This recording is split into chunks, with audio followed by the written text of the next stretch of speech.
Member for London West for her right of reply. Bonjour, Madame la Présidente. Merci encore. And I just want to start by thanking my honorable colleagues who have spoken on this motion in support of the motion, as we have not only heard in this House, Madam Speaker, but we have also heard from the community members. We spent a year working on this motion, and I appreciate the fact that everybody sees the importance of this motion. I've had the honor and the privilege to engage many stakeholders, servicing many members in the disability community in addressing different barriers and challenges that many Canadians who live with disability are faced with, visible and non-visible, while trying to live their daily lives in Canada, and housing remains one of the most pressing ones. Young women like Yvonne from London West who live with non-visible disability have a higher chance of being discriminated against when trying to access housing.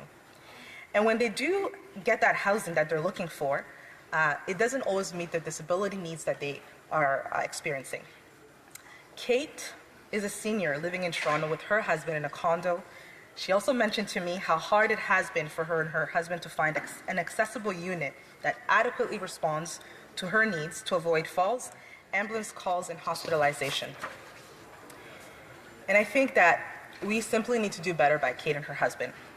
And in order to do that, we have to have a concerted effort from every single level of government, whether it be municipal, provincial, and federal. And this is what I'm hoping we can accomplish through this motion. I hope that by adopting this motion, we can respond to the needs of Kate and Yvonne. And these are just two stories that I can share here with you. But the many 13% of Canadians who live with visible and non-visible disabilities have many more stories that they can share with this House.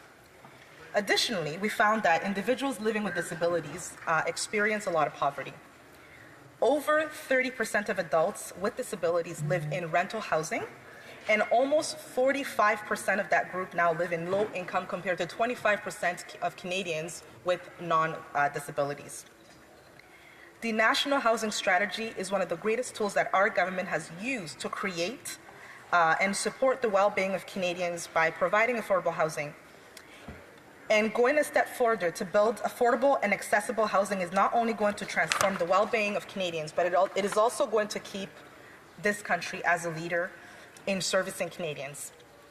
And I think that we all believe in this House that everybody deserves a safe and affordable place to call home. As a government, we believe that. We've spent 7 years in government working towards that.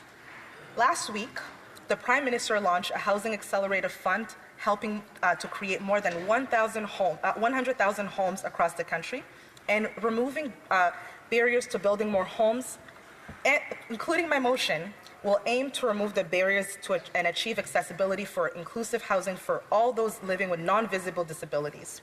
And through the National Housing Strategy, we will create and maintain and repair more than 36,000 units of accessible housing across the country. And I think that we can continue to do more, and we will do more. Safe and affordable and accessible housing is the bedrock of livable cities. We have to do this. So let me thank the people of London West for allowing me to do this amazing work. But let me also thank the amazing people who have worked with me on this motion for the past year. I want to start by thanking stakeholders from across the country like Inclusion Canada, Community Living Canada, and the Accessible Housing Network, and Live, Work, Play, just to name a few. And some of the stakeholders, individuals like Kate from Toronto and Yvonne from my riding of London West, for sharing their voices with me and making sure that we pass this motion. I also want to thank my colleagues and other members of government like MP Jenna Suds and MP. Mention other members' names. But let me also thank Erica, Stefan, Molly, Bay, Ellie, Jerica, Chris, Kevin, for supporting me and making sure that the language of this motion could come to this House. Lastly, I want to thank every single person who has advised me on this motion, who has seconded this motion, and who has spoken to make sure that members of their communities who live with non-visible disabilities are represented through this motion. Every Canadian deserves a safe and affordable place to call home, including those with visible and non-visible disability. Merci, Madame la Présidente.